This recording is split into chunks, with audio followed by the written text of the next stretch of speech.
Բարյոսելի քույր եղբայրներ ջան, եկեք շարունակենք Հռոմեացիս 9:14-ից 24 համարները։ Մենք արդեն առաջի ձայնագրության մեջ շեշտեցինք, որ այս հատվածում ուղղակի առաքյալը ներկայացնում է Աստծո արդարացիությունը, որը վերաբերվում է նրա սուվերեն ընտրության եւ նախասահմանության։ Ինչի՞ եմ ես այս երկու բառերն իրար հետ ասում,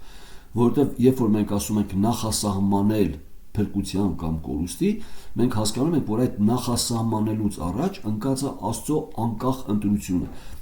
Անկախ ընտրությունը դա նշանակում է Աստծո ընտրությունը անկախ է մարդու որևէ մեկ հատկությունից, բարի գործերից, ձեռքբերումներից, արժանավորությունից։ Չկա այդպիսի մի բան, որի արդյունքում Աստված կնախասահմանի։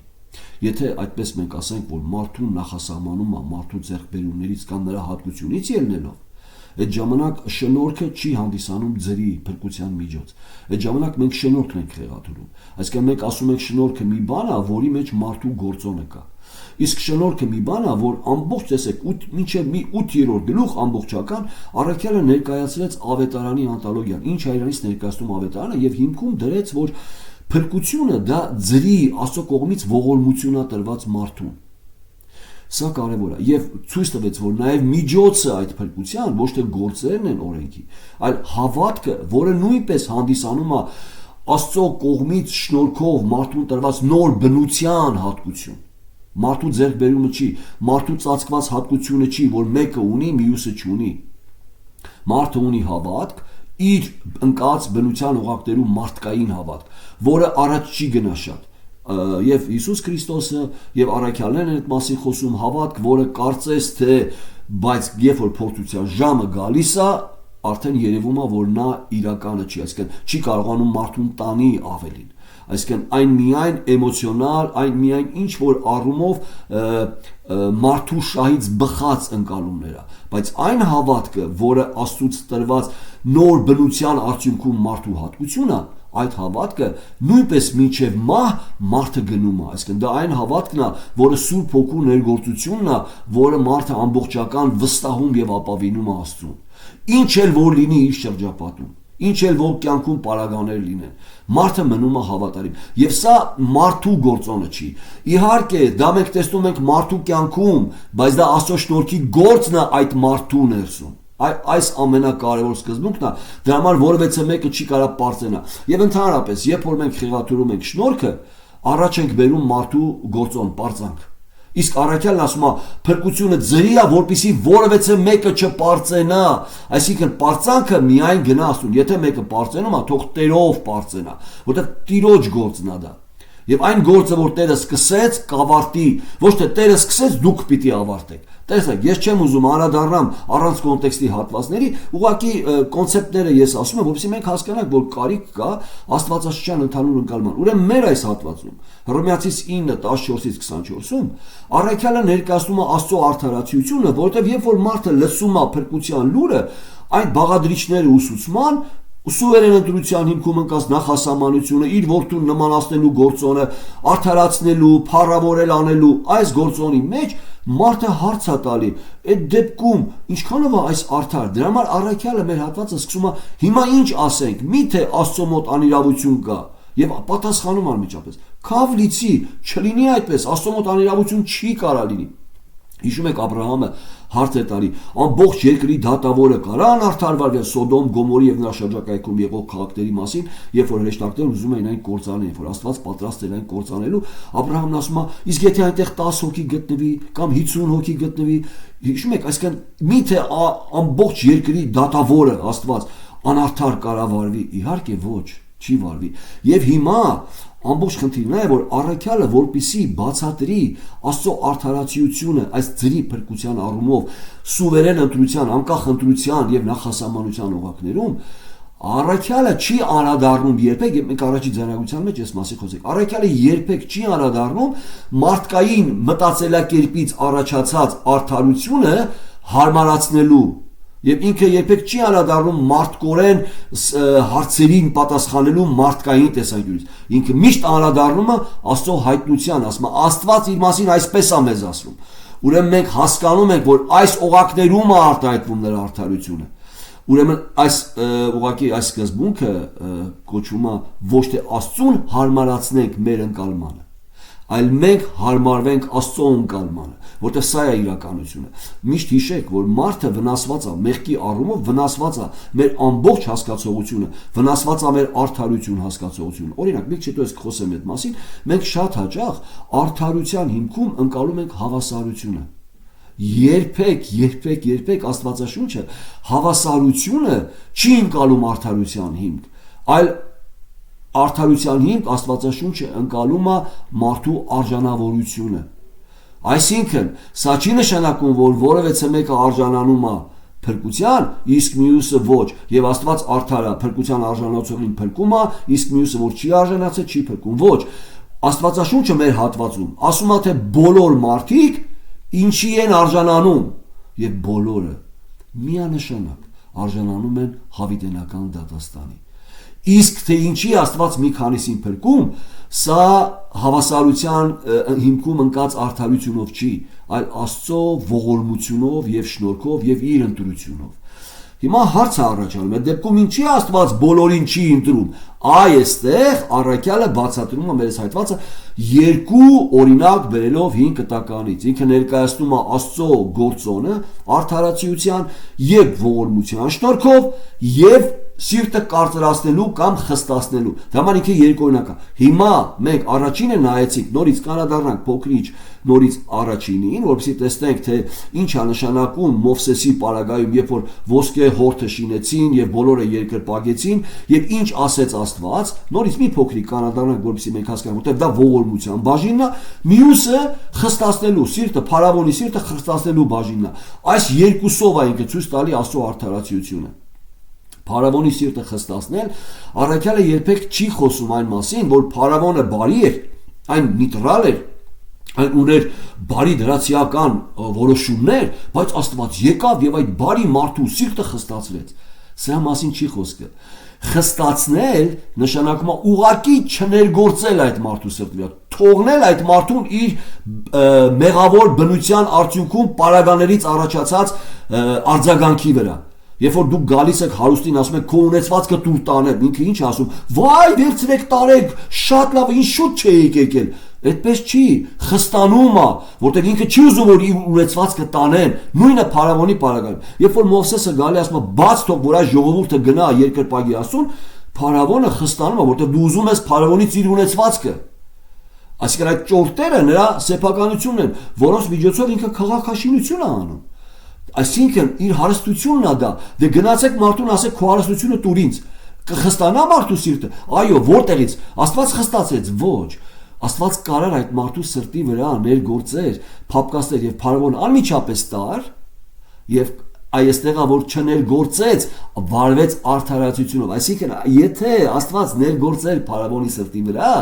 այստեղ կլիներ անարդար։ Ինքը թողեց եւ այդ թողելու համար ինքն ասում է ինչի համար թողեցի, որի մեծությունը երևա ամբողջ երկրում։ Այսինքն որպեսզի այդ 10 պատիժներով ես ցույց տամ, որ ես եմ Աստված, ոչ թե եգիպտացի աստվածները։ Մենք շուտով մենք կանադառնանք սրան։ Այսինքն խստացնել երբեք չի նշանակում, որ մարդը նեյտրալ բարի էր եւ Աստված խստացրեց։ Խստացնել նշանակում է, եթե ողորմության անոթների վրա Աստված նրանց սիրտը փափկացրեց, նրանց քաշեց, ճուզողներին ուզողներ արեց, այդ բոլորը որ ճուզողներ են, խստացնել պարագայում ցույց է տալի, որ նրանց ուղակի ոչինչ չարեց, բայց Աստված պարտական էլ չի որանի, որտեղ Աստված պարտական է պատժելու արդարությունով, բայց Աստված երբեք չի վերցրել պարտականություն ողորմելու։ Ողորմությունը նրա ձրի շնորհքի հետ է կապված, որը նրա անկախ ընտրության հետ է կապված։ Եթե Աստված արդարությունով վարվի, արդարությունով, եթե մենք խոսում ենք Աստված անարդար է, արդարությունով պիտի բոլորին պատժի։ Եթե բոլորին պատժի, նոր մենք կասենք Աստված արդար վարվեց։ Բայց ողորմությունը երբեք չենք կարող ասենք Աստված անարդար է, որտեղ բոլորին չողորմեց։ Ես ձեզ մի քիչ հետո ցույց կտամ, բայց ես չէ, Աստվածաշունչը եւ այս հատվածները։ Եկեք անդրադառնանք առաջինը եւ հերթական տեսնենք թե ինչի մասին է խոսքը։ Եվ կփորձենք նաեւ անդրադառնանք արդարության հիմքին, արդյոք հավասարություն հասկացողությունը, որ այս դարաշրջանի ազդեցությունն է մարդկանց վրա, մեր այս փիլիսոփայական ընկալումների ազդեցությունն է մեր ընդհանուր շրջապատից եկած, արդյոք Աստվածաշունչը ներկայացնում է հավասարությունը որպես արդարության հիմք, ոչ, արդարության հիմք, արդարացիության հիմք Աստվածաշունչը ներկայացնում է արժանավորությունը, ով ինչին արժանացել է, նրան պիտի տրվի այն։ Մենք կտեսնենք ինչին են արժանացել ընդհանուր մարդկությունը։ Եվ արդյոք Աստված բոլորին արդարավարվում այդպես անելով։ Ոչ, ոմանց հետ արդար, իսկ ոմանց հետ ողորմությունով։ Ինչի դա նրա սուվերեն կամքն է։ Մենք կանադառնանք սրա։ Հիմա եկեք առաջինը հիշենք ինչ խոսեց Աստվածաշունչը։ Տեսեք, հենց առաջի հատվածում առաքելն ասում է, հիմա ինչ ասենք։ Միթե Աստծո մոտ անիրավություն կա, այսինքն այս ընդհանուր 14-ից 24 համարներում առաքյալը բացատրելու է այս կոնցեպտը։ Արդյոք Աստված հանդիսանում է անարդար կամ անիրավ փրկության հարցում, որ բոլորին չի ընտրում։ Տեսեք, որտեղ է խնդիրը։ Ես ինչ հարց տվեցի դες։ Արդյոք Աստված հանդիսանում է անարդար, սիրելիներս, խնդրում եմ մի քանի անգամ լսեք, որտեղ բարդ է հատվածը, որտեղ մեր մարդկային ընկալումը թույլ չի տալի, որ մենք այն ընկալենք Աստծո տեսանկյունից։ Աղոթքով լսեք եւ տեսեք ինչքան կարեւոր է այս սկզբունքը, ընդհանրապես Աստծո փրկության ծրագիրը հասկանալու համար։ Ես հարց տվեցի, արդյոք անարդար Աստված վարվում, կա Աստծո մոտ անարդարություն, քանի որ ինքը չի ընտրում կամ ողորմում բոլորին։ Արդյոք անարդարը հանդիսանում Աստված։ Առաքյալը սա է ասում։ Դրա համար տեսեք, ինքը 18 համարում ասում է, ապա ուրեմն ում որ կամենում է ողորմում է, եւ ում որ կամենում է խստացնում է։ Բայց մինչեւ այդ ինքը ինչ ասեց, որ այս կոնցեպտը առաջ է քաշում։ Ում որ կամենում է ողորմում է, այսինքն ինքը այդ ապա ուրեմն դա նշանակում է իր արդեն կառուցած ճշմարտությունից եզրահանգում, սիլագիզման։ Ապա ուրեմն, այսինքն ինչ որ վերևում ասեց, դրանից մենք պետք է հասկանանք, որ ուրեմն ինքը արդար է, ում որ կամենա ողորմի, եւ արդար է, ում որ կամենա խստացնի։ Ինչ խոսեց վերևում, հիմա մենք կարադառնանք այս սրան։ Սա ամենակարևոր սկզբունքն է։ Տեսեք, մենք մեր հատվածում մենք կարդում ենք, որովհետև Աստված ասում է, ում որ ուզեմ կողորմեմ, ում որ ուզեմ կգթամ։ Եվ սա բառացի նշանակում է ում որ ես ցանկանամ ողորմեմ կողորմեմ, ում որ ես ցանկանամ գթամ կգթամ։ Բայց որտեղից է վերցնում առաքյալը, մենք անցյալ անգամ նայեցինք, մի փոքրիկ հիշենք։ Հիշում եք ոսկե հորթի պարագան եւ հիշում եք, որ բոլոր Իսրայելը, բացի Մովսեսից եւ Հեսուից, բոլոր Իսրայելը ներառյալ Ահարոնը պատրաստեցին այդ ոսկե հորթը եւ երկրպագեցին։ Եվ հիմա, երբ որ Մովսեսը սարում էր, Աստված ասեց՝ իջի, քո ժողովուրդը արդեն պղծվեց։ Եվ Մովսեսը դա լսում է եւ աղաղակում է Տեր ողորմի նրանց, բայց երբ որ Մովսեսը ինքը իջնում է եւ իր աչքերով է տեսնում թե ինչ է կատարվում, հիշում եք այդ ուխտի երկու այդ օրենքի այդ տախտակները կոտրում է եւ այդ երկու տախտակները ուղղակի երկու օրինակներն են, որտեվ երբ որ մենք խոսում ենք ուխտի մասին, այն պայմանագիր է մարդ եւ Աստված հարաբերության, ամեն կողմի մոտ մնում է պայմանագրի մի կոպիան։ Այսինքն եւ երկու տախտակները ուղղակի մեկը Աստծո, մեկ եւ դրանք դրվում էին տապանակի մեջ, խորանում։ Հիմա տեսեք, այսինքն այն Աստծո ներկայության մեջ միշտ կար մարդ եւ Աստված հարաբերության ուխտը, պայմանները։ Դուք այսպես կանեք, ես այսպես կանեմ։ Դուք այսպես չեք անի, ես էլ այսպես կանեմ։ Այսինքն, եթե դուք իմ օրենքները պահեք, ես ձեզ կողորմեմ եւ կորտեմ։ Եթե դուք իմ ուխտը մերժեք, ես էլ ձեզ կպատժեմ, կցրեմ մյուս ազգերի մեջ։ Հիմա, եւ սա օրենքի շրջանակում, այսինքն երկկողմանի ուխտի շրջանակն է։ Աբրահամի հետ արած ուխտը միակողմանի է։ Մենք շատ խոսել ենք, չեմ ուզում նորից անդրադառնամ ժամանակը խնայելու համար։ Հիմա, երբ որ Մովսեսը իջնում է, կոտրում է այդ տախտակները, ինչի, որովհետև տեսնում է, որ ուխտը մերժված է, այսինքն ամենագլխավոր պատվիրանները մերժել էին։ Քո Տեր Աստծուց բացի ուրիշ աստվածներ չունենաս եւ ոչ երկնքում, ոչ երկրի վրա, ոչ ջրի տակ որևէ մեկի նմանությունով աստվածներ չինես։ Սա տեսնում է եւ ամբողջական արդեն Մովսեսի ընկալման մեջ կա, որ ժողովուրդը մերժեց Աստծո հետ ուխտը եւ կոտրում է։ Բայց դրանից հետո, եթե ուշադիր եք, Մովսես աղաչում է։ Երբ ուզում եմ այս հատվածը կարդանք, երբ որ Մովսեսն ասում է, եթե այս ժողովրդին կողորմես,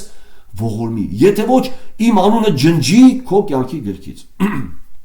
Իմ անունը ջնջի քո կյանքի գրքից։ Եվ Աստված մի կարևոր սկզբունք ասում այստեղ։ Երբ որ Մովսեսն ասում է իմ անունը ջնջի, Աստված Մովսեսին ասում է ես ում կջնջեմ։ Ուշադիր նայեք, կարևոր բան։ Տեսեք, Մովսեսը ողորմության առումով կամ ժողովրդին սիրելու առումով ժողովրդի հետ ասոցացնում է իրանձը։ Եթե ասում է նրանց չես ողորմելու, նրանց չես ներելու, իմ անունն էլ ջնջի, ինձ էլ ջնջի, նրանց հետ ինձ էլ պատժի։ Հիմա ուշադիր նայեք։ Ես ընթերցում եմ Ելից 32, ես կընթերցեմ 36։ Եվ եղավ հետևյալ օրը, որ Մովսեսն ասեց ժողովրդին. դուք մեծ մեղք գործեցիք։ Եվ հիմա Եհովայի մոտ պիտի վեր գնամ, գուցե քավություն անեմ ձեր մեղքերի համար։ Մինչ այդ եթե դուք գնաք, ես խնդրում եմ դուք ընդհանուր կոնտեքստը կարդացեք։ Մինչ այդ ես կտեսնեք, որ Ղևտացիները մտնում են եւ ամեն մեկը նրանց, որոնք չէին զղջում իրենց արածի համար, սպանում են եւ 3000 հոգի մարդ մահանում է։ Մեծ սպանդ է կատարվում Իսրայելի մեջ։ Դրանից հետո ասում եմ մտնեմ գոնե այս արածից հետո, որ պատժել եք մեկ ձեր ընտանիքի անդամներին, որոնք իրականում չեն ապաշխարել դրա համար, մտնեմ գոնե քավություն անեմ։ Հիմա այս պարագան եկավ եւ եղավ հետեւյալը, որ Մովսեսն ասեց ժողովրդին, դուք մեծ մեղք գործեցիք։ Դուք մեծ մեղք, այսինքն ամենամեծ մեղքը գործել եք, ուխտը դրժել եք։ Աստված հիմա արդար է բոլորիդ պատժի եւ հենց այդպես էլ անելու է։ Ուշադիր նայեք։ Եվ հիմա Եհովայի մոտ պիտի վեր գնամ, գուցե, ուշադրեցեք բառը գուցե, ինքը այստեղ արդարություն չկա, գուցե ինքը այդպես ակնկալում է, մի գուցե Աստված ողորմի, գուցե քավություն անեմ ձեր մեղքերի համար։ Եվ Մովսեսը ետ դարձավ Եհովայի մոտ եւ ասեց. «Ո՛հ, այս ժողովուրդը մեծ մեղք գործեց եւ իրենց համար ոսկի աստվածներ շինեցին, բայց հիմա եթե նրանց մեղքերը ներես, ներիր։ Եթե ոչ, աղաչում եմ, ջնջիր ինձ քո գրած գրքից»։ Հիմա շատ կարևոր է այս հատվածը, այդ մյուս բառը առաքյալը առաջ է քաշում, որպեսզի ցույց տա Աստված արդար է թե արդար չի, Աստծո մոտ անիրավություն կա թե չկա։ Ինչ է ասում Աստված այս պատասխանը, երբ որ Մովսեսն ասում է հիմա եթե այս ժողովրդի մեղքը ներելու ես ների, եթե ոչ իմ անունը ջնջի քո կյանքի գրքից, նրանց հետ միասին։ Ինչ է ասում Աստված։ Եվ Եհովան ասեց Մովսեսին. «Ով որ ինձ դեմ մեղանչել է, ես նրան կջնջեմ իմ գրքիցը, ով որ իմ դեմ մեղք է գործել, ես նրան կջնջեմ կյանքի գրքիցը»։ Հարց. ով է մեղանչե Աստծո առաջ, ում անունը պիտի Աստված արդարորեն ջնջի կյանքի գրքից։ Բոլորի, բացի Մովսեսից եւ Հեսուից։ Էլ ես չեմ ասում, եթե նրանք էլ ժողովրդի մեջ լինեին, ինչ կկատարվեր։ Բոլորի, այսինքն կյանքի գրքից ում անունը պիտի ջնջվի, նրանք, որոնք մեղանչել են Աստծո առաջ։ Իսկ ով է մեղանչի Աստծո առաջ։ Բոլորը։ Արդար է արդյոք Աստված, որ իր ուխտի շրջանակում բոլորին ջնջի կյանքի գրքից։ Մեկը կարա հիմա ասի, որ Աստված անարդար է։ Ոչ, Աստված անարդար կլինի, եթե չջնջի, որտեղ ինքը պարտականություն ա վերցնել, մեղք գործողին պիտի ջնջեն։ Մտածեք սրա վրա։ Սա է Աստծո արդարության սկզբունքը, որ հիմա մենք դեռ նայում ենք միայն ողորմության, մի քիչ հետո նայելու ենք խստության պարագան։ Եվ ինքը այս երկու կոմպոնենտով ցույց է տալի, որ Աստծո մոտ փրկության առումով սուվերենիտետության նախասահմանության հասկացողության մեջ անարդարություն եւ անիրավություն երբեք չկա։ Ընդհակառակը, եթե Աստված արդարությունով վարվի, եթե դուք արդարություն եք ուզում, ուրեմն ինքը որևէ մեկին չպիտի ողորմի։ Բոլորին պիտի ջնջի որպես արդարություն։ Դա համար մենք ողորմությունը կտրում ենք արդարության հասկացողությունից։ Ողորմությունը դա Աստծո սուվերեն կամքով, շնորհքով վարվելն է ոմանց համար։ Դա Աստծո սուվերեն կամքն է։ Աստված պարտականություն չի վերցել, որ բոլորին պիտի ողորմի, բայց պարտականություն ունի, որ մեղավորին պիտի ջնջի կյանքի գրքից կամ պատժի։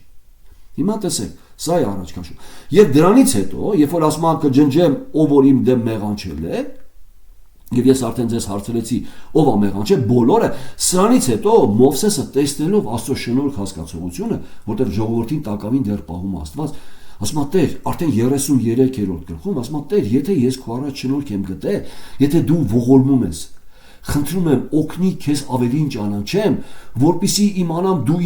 ինչպիսին ես քո հատկությունը եւ այդ հատկության կերպով վարվեմ, որ ավելի շնորհ գտնեմ, որ ավելի հաճելի լինեմ քեզ, որ քեզ ուրախացնեմ իմ կյանքով։ Սրանից հետո Աստված ասում է լավ, դա էլ կանեմ։ Ես քեզ ցույց կտամ, թե ով եմ ես։ Եվ տեսեք այդ հատվածը, եւ այդ հատվածից Պողոս առաքյալը առաջ է բերում կողորմեմ ում որ կողորմեմ, կգտամ ում որ կգտամ։ Այսինքն, եթե արդար վարվեմ, կջնջեմ բոլորին։ Բայց երբ որ ասում եմ ողորմություն, ասում եմ ես մի Աստված եմ, որ ողորմում եմ եւ ողորմում եմ ում որ ուզում եմ ողորմում եմ։ Եվ գտում եմ ում որ ուզում եմ գտում եմ։ Այսինքն ես այստեղ արդարությունը չի, այլ իմ ողորմությունն է։ Եկեք անդրադառնանք այդ հատվածին։ Եվ Կարդում եմ ես արդեն 33:18 Եհովան ասեց Մովսեսին այս բանն էլ կանեմ մի քիչ վերև եթե եւ ինչով պիտի գիտասվի թե շնոր գտա քո առաջին եւ ես եւ քո ժողովուրդը չէ որ քո մեզ հետ գնալովը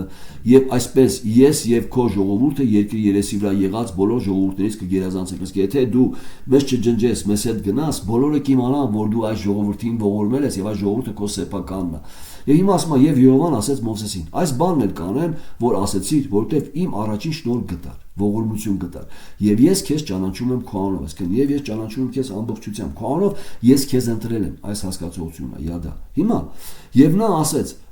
այսինքն սա չի նշանակում որ Աստված Մովսեսին ճանաչում էր մյուսներին չէր ճանաչում քեզ ճանաչում եմ բառը նշանակում է յադա ես քեզ ընտրել եմ ընտրությունն է մտերիմ հարաբերություն ունեմ քո հետ Եվ Եհովան ասեց իմ բոլոր բարությունը քո առաջից պիտի անցկացնեմ 33:19 համար ուշադիր նայեք իմ բոլոր բարությունը քո առաջից ինչը արդարությունը իմ բոլոր բարությունը քո առաջից այսինքն ցույց կտամ թե իրականում իմ բարությունը ինչի մեջ է ամբողջանում Եվ Եհովան ասեց Իմ բոլոր որտեվ եւ նա ասեց աղաչում եմ քո փառքը ցույց տուրից Մովսեսն ուզում է փառք դա նշանակում է Աստծո ամբողջությունը Փառքը դա փայլն է որը ցույցատալի այդ ինչ առարկա է որ փայլում է այսինքն ադամանդի քարի փայլը ցույցատալի որ այդ քարը բազալտ չի այլ ադամանդ է փայլն է դա ցույց տալի Փառք փայլը այդ փառքը ցույցատալի ով է Աստված ինչպիսի Աստված է Եվ նա ասեց աղաչում եմ քո փառքը ցույց տուր ինձ եւ Եհովան ասեց իմ բոլոր բարությունը ուշադիր նայեք քո առաջիցը պիտի անցկացնեմ այսինքն քո առաջ պիտի լսվի եւ տեսնես եւ Եհովայի անունը քո առաջից հատկությունը անունը քո առաջից պիտի կանչեմ եւ որին որ ողորմեմ կողորմեմ սա նրա հատկությունների կարևորն է ինչի հետ է սա կապված Աստծո սուվերեն կամքի ոչ թե մարդու արածի, այլ ասո որին որ ողորմեմ կողորմեմ, որին որ բառացի նշանակում է, որին որ ուզեմ ողորմեմ, կողորմեմ, որևէ մեկը արժանի չի, բայց ես որին որ ուզեմ կողորմեմ։ Եվ որին որ ուզեմ գտամ, կգտամ։ Որևէ մեկը չի կարող ասի, ինչի բոլորին չգտացիր, որտեղ բոլորը պիտի պատժվեն։ Եթե արդարությունով եք ուզում, բոլորիդ կպատժեն։ Բայց ես ունեմ գտություն եւ ողորմություն, ոմանց վրա ում վրա, ում որ ուզեմ։ Սա առաջի բաժինն է։ Նորից նայեք 19 համարը։ Եվ Եհովան ասեց. «Իմ բոլոր բարությունը քո առաջից պիտի անցկացնեմ, ոչ թե արդարությունը, այլ բարությունը։ Եթե ասի իմ բոլոր արդարությունը պիտի անցկացնեմ, բոլորին կպատժեմ»։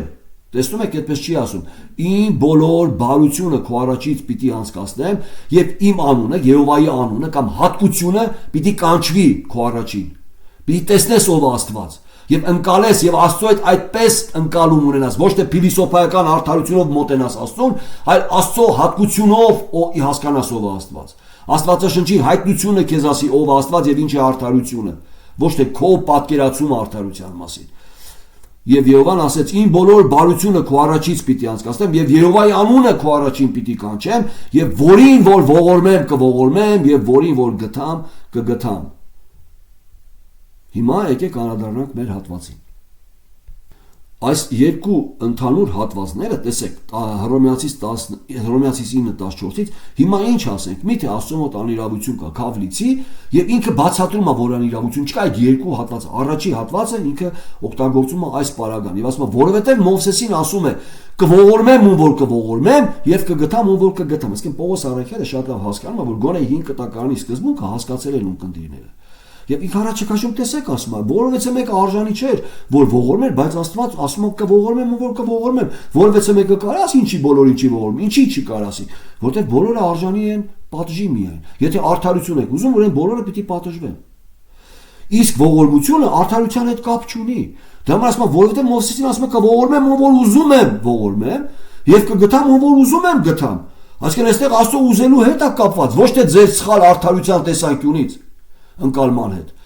Այսինքն դուք չեք կարող ասել, որ Աստված անիրավ է։ Այստեղ անիրավության բան չկա։ Եվ անմիջապես երկրորդ հատված, որի մասին հիմա ուզում ենք խոսենք, Եվ ասում է, ապա ուրեմն որովհետև Մովսեսին ասում է կողորմեմ ում որ կողորմեմ եւ կգտամ ում որ կգտամ եւ անմիջապես ասում է, ապա ուրեմն ոչ կամեցողիցն է եւ ոչ վազողիցը կամ ոչ կամեցողիցն է որ Աստված իրեն ողորմի եւ ոչ էլ ջանք անողից, այլ Աստվածանից որ ողորմում է։ Ինչ է ինքը ուզում ասի, այսինքն չկա կամեցող եւ չկա ջանք անող։ Բոլորը կամենում են Աստծուն մերժել եւ բոլորը կամենում են ջանք անել Աստծուց հեռանալ։ Չկա մեկը, որ ուզում է դեպի Աստված գա եւ Աստված ասում է չէ, քեզ մերժում եմ, չես գա։ Ապա ուրեմն ոչ կամեցողիցն է, այսինքն ոչ կամեցողիցն է ցուցատալի, այսինքն կամեցողի ձեռք բերած արժանինքը չի, որ Աստված ողորմում, որտեղ չկա կամեցող։ Ապա ուրեմն ոչ կամեցող, որտեղ վերևում ինքն ասեց կողորմեմ որ կողորմեմ եւ հատվածը մեզ ցույց է տալի, որ բոլորն են մեղանջ, այսինքն բոլորն են մերժի Աստծուն եւ ոչ մեկ չի ուզում Աստծուն։ Իրանք հորթ են ուզում պաշտել։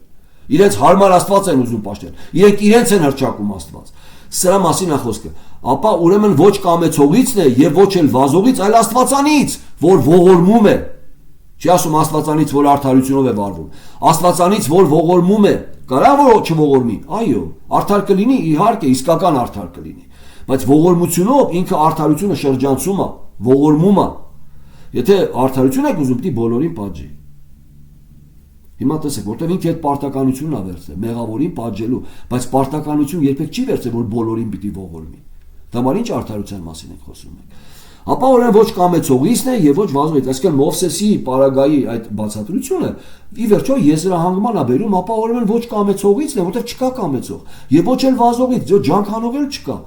այլ Աստվածանից, որ ողորմում է։ Շատերը այստեղ ասում են արմեն եղբայր, բայց մենք ուզեցինք, չէ՞, փրկենք։ Այո, դուք ուզեցիք, որտեղ Աստված ձեզ քաշել է։ Աստված ձեզ նախասահմանել էր։ Աստված ձեր մեջ ներգործում է, որ ուզեցիք։ Եթե չներգործեր, դուք փարավոնի նման ասելու եք ոչ, ժողովուրդը բաց չեմ թողնում։ Հիմա մյուս պարագայում սա է բերելու։ Այ, արդեն փարավոնի հետ Աստված վարվում է ուղղակի արդար, այսինքն չի ներգործում նրա կամքի վրա։ Այս մյուսների վրա Աստված գործում է կամքով, նրանց կամքի վրա։ Նրանց ճուզողներին ուզող է անում։ Սա անարդար է։ Իսկ արդեն չներգործել կամքի վրա, դա արդար է։ Թույլ է տալի, որ դու խստանաս։ Դա ասում է, ում որ կամենում է ողորմում է, ում որ կամենում է խստացում է, կամ ում հետ որ կամենում է շնորհքով է վարվում, ում հետ որ կամենում է արդարությունով է վարվում։ Այսինքն ինչ անարդարության մասին ենք մենք խոսում։ Տեսնում եք։ Այս սա պիտի կարողանանք զանազանել։ Եվ հիմա ավելի խորը, որտեղ գիրքն ասում է եւ անմիջապես, երբ որ ասում ապա ուրեմն ոչ կամեցողիցն է, ոչ վազողից, այլ Աստվածանից, որ ողորմում է, սա առաջի բաժինը ողորմության, հիմա անդրադառնում է արդարությունով արդեն պատժելու կամ խստացնելու, ասում է, որովհետեւ գիրքն ասում է փարավոնին, թե հենց նրա համար գրգռեցի քեզ, որ քեզանում ցույց տամ իմ զորությունը, գրգռեցի քեզ, նշանակում է հենց նրա համար, Մովսեսը երբ որ եկավ քեզ ասեց բաց թող, քո սիրտը խստացավ, այսինքն Մովսեսի միջոցով ես թույլ տվեցի, որ քո բնությունը արտահայտվի, քո ագահ բնությունը արտահայտվի։ Գրգռել չի նշանակում ինքը բարի էր, Աստված սիրտը խստացեց, գրգռեց, որ խստանա։ Գրգռել նշանակում է Մովսեսի միջոցով մի բան ասեցի, որ քո մեղավոր բնության ագահությունը արտահայտվեց, խստացավ քո սիրտը։ Քանի դեռ չէինք ասել քո ունեցվածքը տուր, Իսրայելը տուր տանեմ։ Դու հագիստ քո համար թակավորում ես։ Հենց ասեցին քո ունեցածը վերցնում եք, ոնց թե հասկանում եք, այնպես չէ։ Իսկ Աստված եթե ներգործել էր սրտի վրա, կասե վայ տարեք, գնացեք, բաստուն եք պաշտելու, գնացեք, պաշտեք, եթե Աստված ներգործեր։ Ինչպես հիշում եք Առակաց գիրքն ասում է, թակավորի սիրտը Աստծո ձեռքերի մեջ է, որ կողմուզի կպտտի։ Այսինքն ինքը կարար պարագաներ դնի, կարա այնպիսի մի, օրինակ եթե վերջի նշանը աներ, մի առաջինները չաներ, անմիջապես բաց թողի, թե առաջնեկին կպներ, բայց Աստված այդպես չարեց։ Աստված 10 պատիժներ արեց, նոր վերջում մի պատիժ, որով բաց թողվեց։ Գալու եք։ Այսինքն Աստված ուղղակի ցանկություն ունի, որպեսզի ցույց տա իր զորությունը։ Այսինքն եթե Աստված ցույց չտար, որ փարավոնի սիրտը խստանար, փարավոնը դեպ ներգործեր փարավոնի սրտի մեջ, փարավոնը մի անգամից ազատել ժողովրդին, մենք այս նշանները չէինք տեսնի Աստծո զորությունը եգիպտացի աստվածների նկատմամբ։ Չէինք տեսնի նրանց քուրմերի կեղծ հրաշքները, հետո եւ Աստծո իրական հրաշքը, որը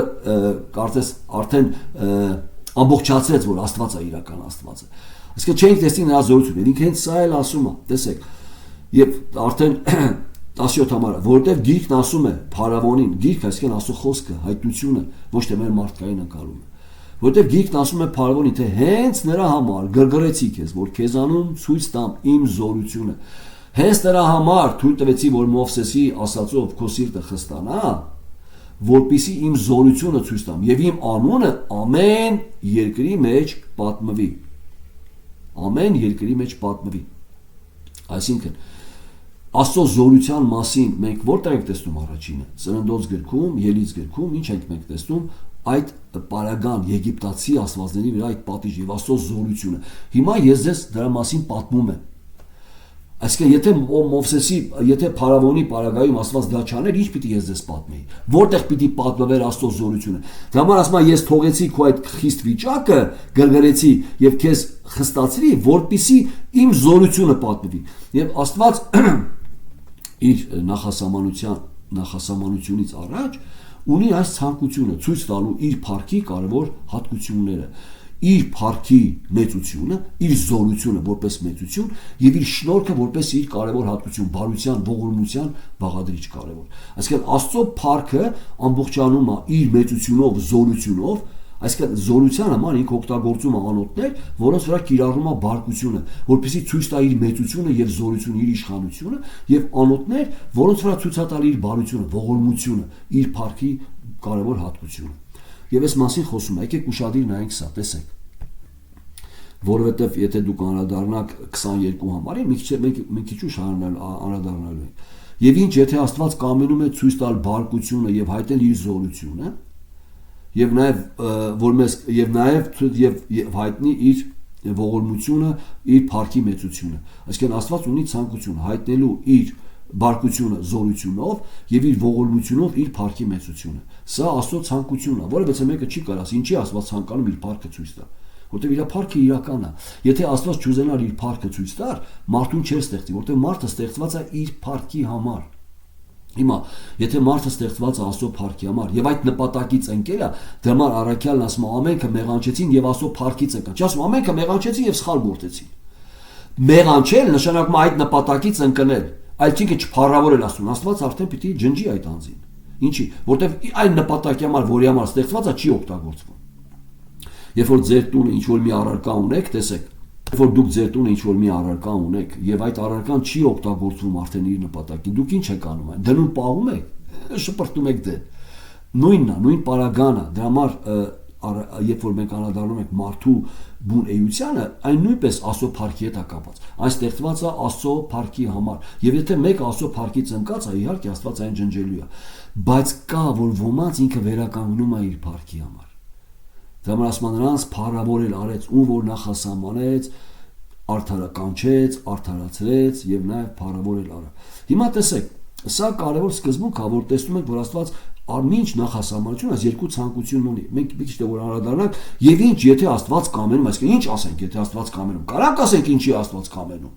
Եվ ինչ եթե 22 համարը 9-րդ գլխի։ Եվ ինչ եթե Աստված կամենում էր ցույց տալ բարկության եւ հայտնել իր զորությունը, շատ երկայնամտությամբ համբերեց, ինչպես շատ երկայնամտությամբ համբերեց։ Փարավոնին նույն պարագան է խոսում։ Այսինքն այստեղ դուք կտեսնեք կամք։ Բանալի բառը կամքը։ Տեսեք, եւ այս բանալի բառը կամքը ունի երկու հակաթեզիս։ Կամ ինքը ցույց է տալի մարդու կամեցողություն, դա ասում է ոչ կամեցողից է, ոչ վազողից։ Այսինքն ինչ կամենալու է, ում կամենալու մասն է, մարդուց։ Ոչ մարդու կամեցողությունն է, ոչ է մարդու ջանք անելու կամեցողությունից, այլ Աստվածանից, որ կամենում է ողորմի։ Դա մանիքը նույնպես ասում է, ում որ կամենամ կողորմեմ, ում որ կամենամ կխստացնեմ։ Մի քիչ հետո սա նայելու ենք։ Այսինքն այդ կամեցողությունը առաքյալը երկու սկզբունքով է ներկայացնում։ Կա Աստծո կամեցողություն եւ կա մարդու կամեցողություն։ Եվ փրկության սկզբունքը, քանի որ եթե Աստված վարվի արդարությունով, իր կամեցողությունով միայն եւ մարդու կամեցողությունով, եթե մարդու կամեցողությունը դնի արդարության հիմքում, պիտի պատժի բոլորին, ինչի, որտեղ մարդը կամենում է Աստծուց հեռանա, ուրիշ բան չի կամենում։ Եթե Աստված չներգործի մարդու կամքի վրա, մարդը չի կամենում։ Դա համար ասում է ինքն է ներգործում ձեր կամքի վրա կամենալ եւ անել իր փառքի, իր կամքի հաճության, իր կամքի հաճության պես։ Եթե չներգործի, մարդը մնում է Աստծուն մերժող կամեցողության մեջ։ Այսինքն ինքը երբ որ առաքյալը առաջ է քաշում երկու կամեցողություն կամ կամք հասկացողությունը, մեր հատվածը կամենալ բառը բանալի է։ Մի քիչ ես դա ձեզ ցույց կտամ։ Այսինքն այդ կամքի մեջ ինքը առաջ է քաշում մարդու կամքը եւ Աստծո կամքը, Մարդու կամքը ներկայացնում է, որ Աստծո մերժողականությունն է, Աստծո կամքը մարդուն, այդ մերժող մարդուն ողորմելը։ Տեսեք, հիմա անդրադառնա, սիրելիներս, ես գիտեմ, որ հատվածը բարդ է։ Խնդրում եմ ուշադիր լսեք մի քանի անգամ։ 15 համարում, երբ որ 14 համարում ուրեմն ինչ ասենք Աստծո մոտ աներագություն կա, ասում է ոչ, եւ բացատրում է առաջինը ողորմության պարագան։ Որովհետեւ Մովսեսին ասում է կողորմեմ ու որ կողորմեմ եւ կգթամ ու որ կգթամ։ Դա Աստված այդպես ասում է։ Եվ դեք տեսնում եք, որ արդար է, որտեղ ողորմության որևէ մեկը արժանի չէ։ Աստված է որոշում ողորմի ում որ կողորմի, գտա ում որ կգտա։ Որևէ մեկը արժանի չի ողորմության։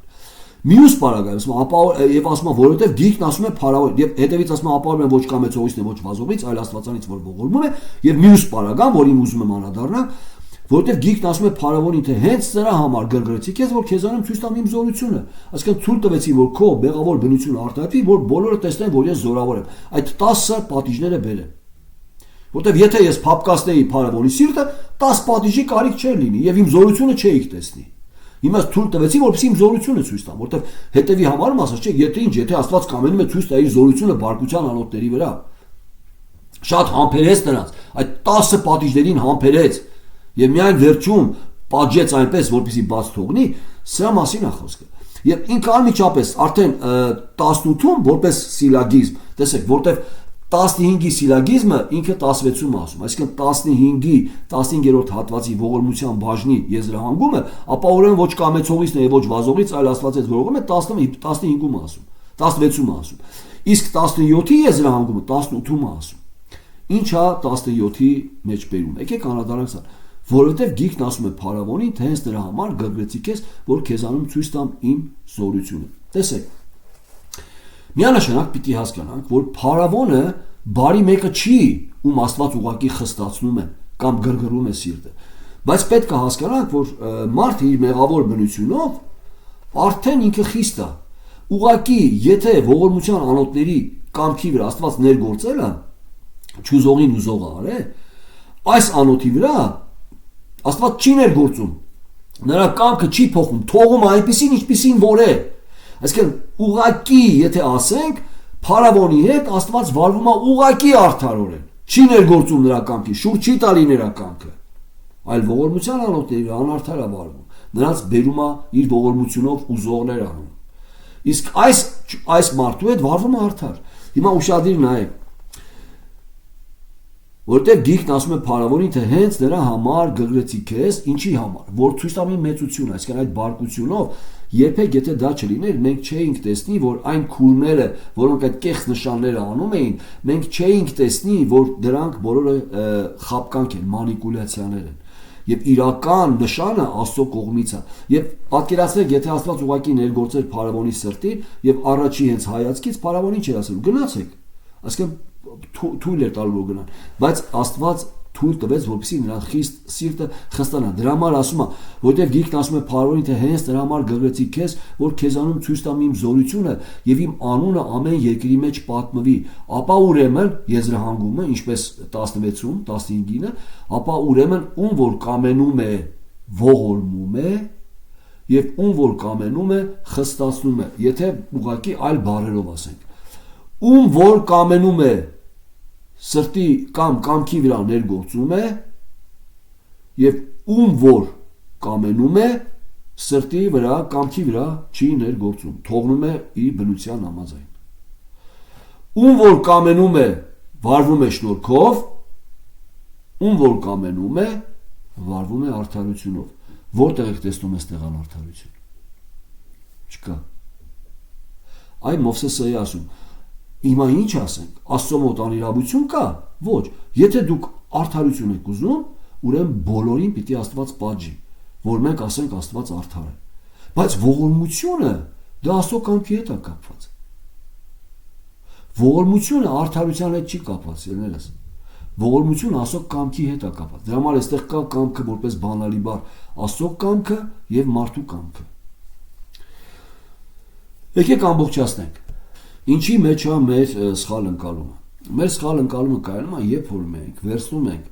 արդարություն հասկացողության հիմքում հավասարությունը։ Մենք ասում ենք ինչի բոլորին հավասարապես չի ողորմում։ Ճիշտ է։ Հիմա ուշադիր նայեք։ Երբ որ մենք վերցնում ենք հավասարությունը արդարության որպես հիմք, որտեղ է խնդիրը։ Եվ այսպես կար հենց Ամերիկայում սպիտակների այդ մոտեցումը կար, որ ասում են եկեք բոլորին տանք հավասարապես աշխատավարձ։ Եթե հավասարապես, ուրեմն եթե բերդում սևամորթներն են, ուրեմն նույն հավասարապես սպիտակները պիտի լինեն, չպիտի լինի աչառություն, որպեսզի արդար լինի։ Այսինքն, ես ձեզ հարց եմ տալ, իսկ ինչի են սևամորթները բերդում ավելի շատ։ Որովհետև սևամորթներն ավելի շատ են մեղանչում։ Այսինքն, եթե մենք դնենք հավասարապես, հավասարեցնենք, որպեսզի արդար լինի,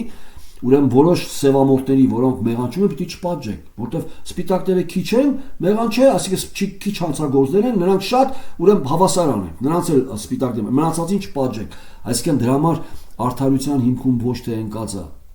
հավասարությունը, արդարության հիմքում ընկած է արժանավորությունը, ով ինչի արժանի է, նա պիտի ստանա։ Իսկ մեր հատվածի պարագայում բոլոր մարդիկ արժանի են միայն դատապարտության։ Ուրեմն պիտի բոլորը դատապարտվեն։ Տեսեք, կամ օրինակ, պատկերացրեք հիվանդանոցում մենք որոշենք հավասար բաժանել բոլորի աշխատավարձը։ Նույն աշխատավարձը տանք ամենաբարդ վիրահատություն անող խիրուրգին եւ նույնը տանք այն քրոջը, որը ռեգիստրացիայում անձանց գրանցում է հիվանդներին։ Հիմա ես չեմ ասում նրա գործը կարևոր չի, շատ կարևոր, թե չգրանցի չենք իմանա, որ այնտեղ հիվանդ կա։ Բայց նրանց պատասխանատվության սկզբունքն է տարբեր։ Մեկը մեծ պատասխանատվություն է կրում վիրահատության մեջ, մարդու կյանքի վերաբերյալ, մյուսը մի քիչ։ Այսինքն, եթե մենք երկուսին տանք նույն աշխատավարձը, կասենք հավասար է, արդար լինի, արդար, իհարկե արդար չի լինի, այստեղ ամբողջ խնդիրը։ Եթե մենք վարվենք հավասարությունով, մենք ուղղակի կվարվենք անարդարությունով։ Դրա համար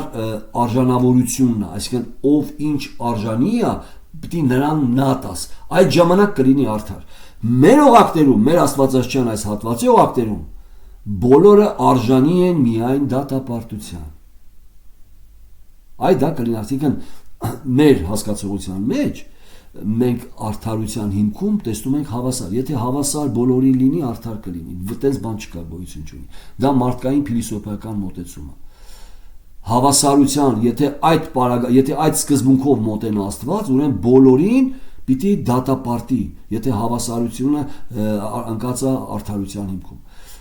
Տեսեք, այսինքն, բայց արդարության հիմքում ընկած է արժանավորությունը, ներողություն, որպեսզի ավելի հասկանանք։ Այսինքն հավասարության հիմքում, արդարության հիմքում ընկած է արժանավորությունը, ոչ թե հավասարությունը։ Հավասարությունը հենց ինքը արդարություն չի։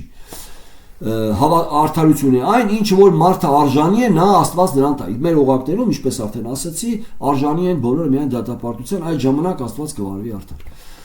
Եկեք ավելի խորը տեսնենք կարևոր բան։ Ես ուզում եմ ընդհանուր այս հատվածի մեջ ձեզ ցույց տամ կամք բառը որպես բանալի եւ այստեղ հենց առաքյալը սա է ասում։ Կամք, մենք երբ որ խոսում ենք ազատ կամքի մասին, մի քիչ դու մենք անդրադառնանք ավելի խոր այզանագրության մեջ չէ մյուսի մեջ, այդ ազատ կամքը արտահայտվում է ասում մերժելով։ Ազատ կամքը մեզ խաբել են շատերը, որ ազատ կամքը դա նշանակում է, եթե մարդը ազատ կամքով չի ընտրում փրկություն, ուրեմն անարդար է։ Ազատ կամքով մարդը միշտ ընտրում է Աստծուն հակառակը։ Ազատ կամք, որովհետև այդ կամքը արտահայտվում է նրա բնության օղակներում։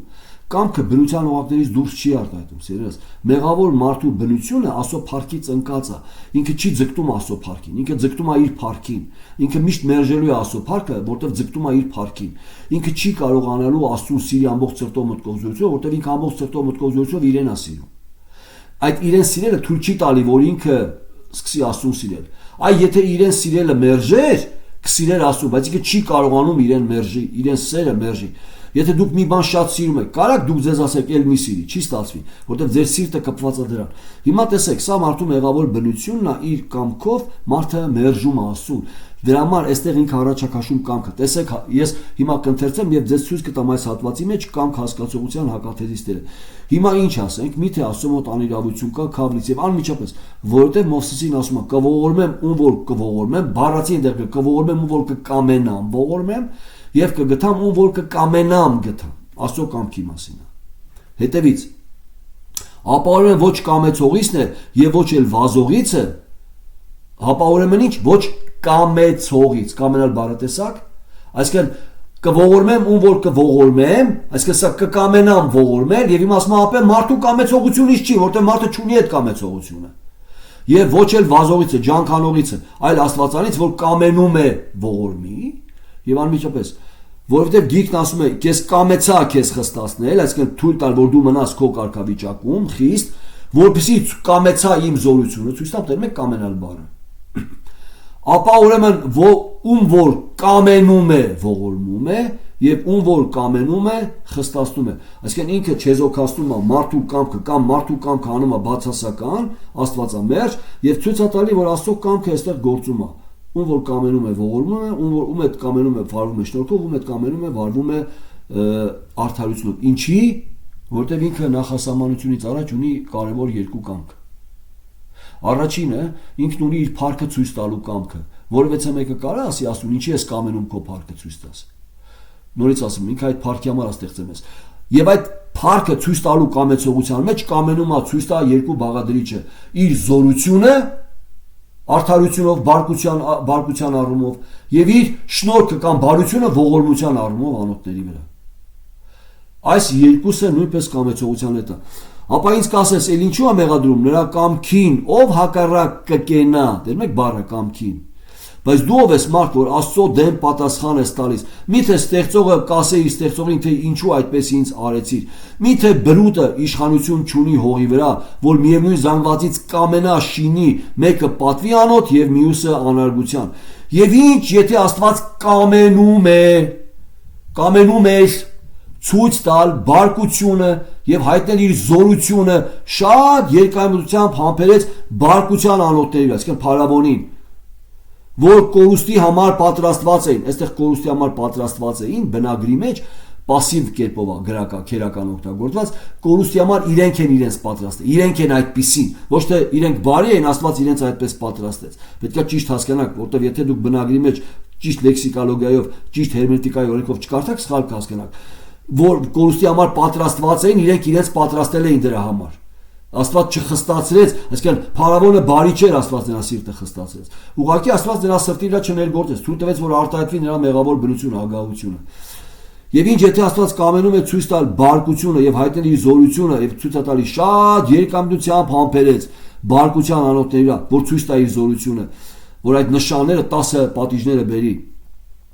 կորուստի համար պատրաստված են եւ որ հայտնի ցույց տա իր փառքի մեծությունը ողորմության անոթների վրա, որոնց առաջուց պատրաստեց փառքի համար։ Այ այստեղ ակտիվ ձևով օգտագործված, տեսեք,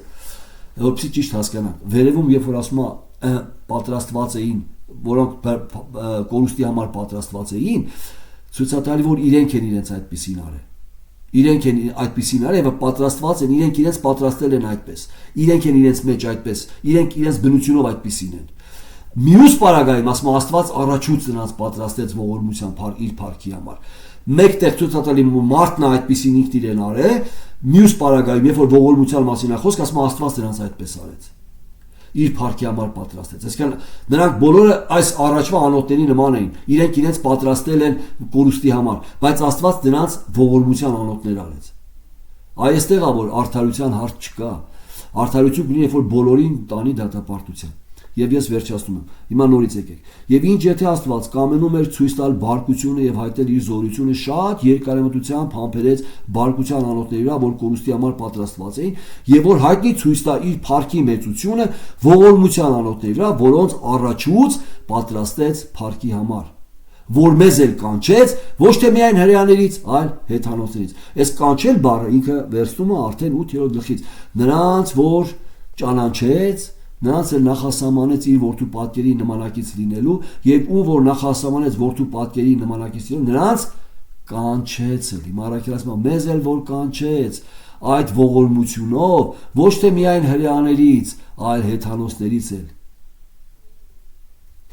սա շատ կարևոր է եւ անմիջապես առաջա քաշում Օվսե մարգարեություն մի քիչ մենք հիմա հեռացանք մեր հատվածից ինձ թվում է հասկանալի եղավ այսինքն այն որ առաքյալը փորձում է ցույց տա Աստծո արդարացիությունը երբեք չի անդրադառնում մարդկային փիլիսոփայական արդարության հասկացողության ինքը անդրադառնում աստվածաշրջան հայտնության առաջա քաշում երկու օրինակ որտեղ ցույց է տալի ինչպես Աստված ներգործում ոմանց սրտի վրա եւ ինչպես Աստված ուղղակի չի ներգործում թողնում է մարդուն իր կարգավիճակում եւ այստեղ արդարության հասկացողություն չկա թե արդարություն ուրեմն որևէ մեկի սրտի վրա պիտի չներգործեր Բայց Աստված այն նրանց, որոնց ողորմում է, այն նրանց, որոնց փոխում եւ քաշում է, նրանց հետ արդար չի վարվում։ Նրանց հետ վարվում է ողորմություն։ Իսկ նրանց, որոնց հետ չի ներգործում սրտի վրա, նրանց հետ վարվում է ուղղակի արդարությունով, ինչպես Փարավոնի, որպեսզի ցույց տա իր մեծությունը։ Սա ամենակարևորն է, որի մասին խոսում է առաքյալը։ Եվ այստեղ որևէ մեկ հատված չեք տեսնի, որ Պողոս առաքյալը փորձի մեր արդարության հասկացողությունը մարդկային արդարության օղակներում բացատրի։ Այն բացատրում է աստվածաշնչյան հայտնության օղակներում, ինչպիսին Աստված եւ ինչ նպատակներ ունի։ Տերը ձեզ օրհնի իր փառքի համար։ Մենք մյուս մեր ձայնագրության մեջ առավել կանրադառնանք արդեն ավելի կարևոր սկզբունքի եւ ավելի լավ կտեսնենք այս փիլիսոփայական մոտեցումը։ Տերը ձեզ օրհնի իր փառքի համար։ Ամեն։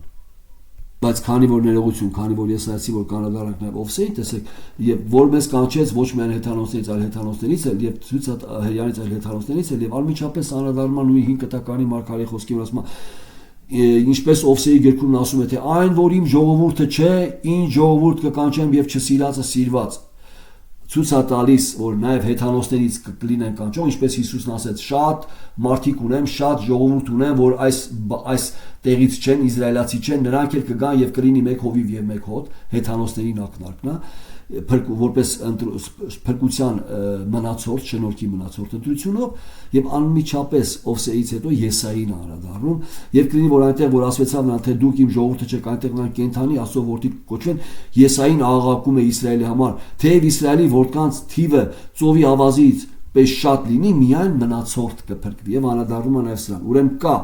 Աստծո սուվերեն ընտրությունը փրկության առումով, որը նաեւ հեթանոսներից է